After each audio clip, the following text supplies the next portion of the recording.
আজকে আমরা একটা খুব পরিচিত গল্প নিয়ে একটু অন্যভাবে ভাবব। মানে সেই রাখাল ছেলে আর বাঘের গল্পটা। গল্পটা তো অনেকেই ছোটবেলায় শুনেছি, কিন্তু এর ভেতরের বার্তাগুলো, মানে এই নির্দিষ্ট বয়ানটিতে যেভাবে বলা হয়েছে সেটা একটু খুঁটিয়ে দেখব আমরা।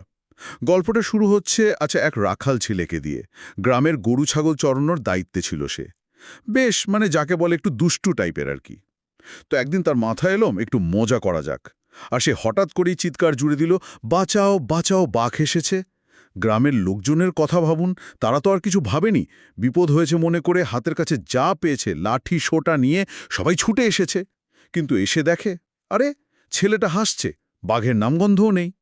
স্বাভাবিকভাবেই তারা তো রেগে গেল, ওকে বকাবকি করল, মিথ্যে বলতে বারণ করে চলে গেল। হুম এই প্রথম ঘটনাটাতেই কিন্তু অনেক কিছু ভাবার আছে। দেখুন, গ্রামবাসীরা কিন্তু দায়িত্ববোধ থেকেই ছুটে এসেছিল, সাহায্য করতে চেয়েছিল। কিন্তু যখন দেখল যে ছেলেটা আসলে মজা করছে, তাদের সদিচ্ছাটাকে নিয়ে খেলা করছে, তখন তাদের রাগটা শুধু মিথ্যের জন্য নয়, মানে ওই বিশ্বাসের অপব্যবহারের জন্য। এখানেই কিন্তু বিশ্বাসের ভিতটা প্রথমবার একটু নড়ে গেল। একদম ঠিক বলেছেন। কিন্তু ছেলেটা কি থামল? না। এই বারণ শোনায় সে কান দিল না।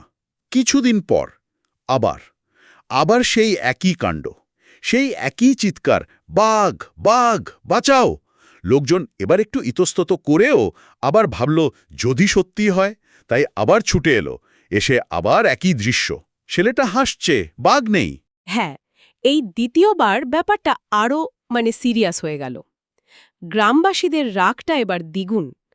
কারণটা শুধু মিথ্যে বলা নয়, আসলে ছেলেটা যে আগেরবারের সাবধানবাণীটাকেও পাত্তা দেয়নি, সেই একগুঁয়েমিটাও তাদের বিরক্ত করেছে। তাদের মনে তখন প্রশ্ন চলে এসেছে, এই ছেলের কথা কি আর বিশ্বাস করা যায়? বারবার একই জিনিস হলে তো ভরসা থাকে না। আসলে কি বলুন তো, ওই বিশ্বাসের সুতোটা প্রায় ছিঁড়েই গেল এইবার। তাদের ধৈর্যও শেষ, ভরসাও শেষ। আর ঠিক এরপরেই ঘটল আসল ঘটনাটা। মানে যা ঘটার ছিল আর কি। সত্যি সত্যি একদিন বাঘ এসে হাজির। একেবারে পশুর পালের ওপর ঝাঁপিয়ে পড়ল। ছেলেটা তখন আর মজা নয়, সে তো এবার চিন্তা বিপদে পড়েছে। সে তখন গলা ফাটিয়ে যত জোরে পারে চিৎকার করছে, বাঁচাও, সত্যি বাঘ এসেছে, এবার সত্যি আমাকে বাঁচাও। কিন্তু হায়, এইবার আর কেউ এলো না, কেউ না। সবাই ভাবল, ধুর, এ আবার সেই একই নাটক করছে। ছেলেটার ওই বিপদ সংকেতটা, তার চিৎকারের আর কোনো দামই রইল না, কারণ বিশ্বাসটাই তো নষ্ট হয়ে গেছে। এটাই হলো লাগাতার মিথ্যে বলার একদম সরাসরি করুণ পরিণতি।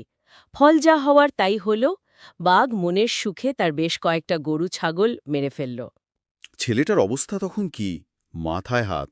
সে তখন হাউমাউ করে কাঁদছে, নিজের ভুলের বহাবহতাটা হাড়ে হাড়ে টের পাচ্ছে।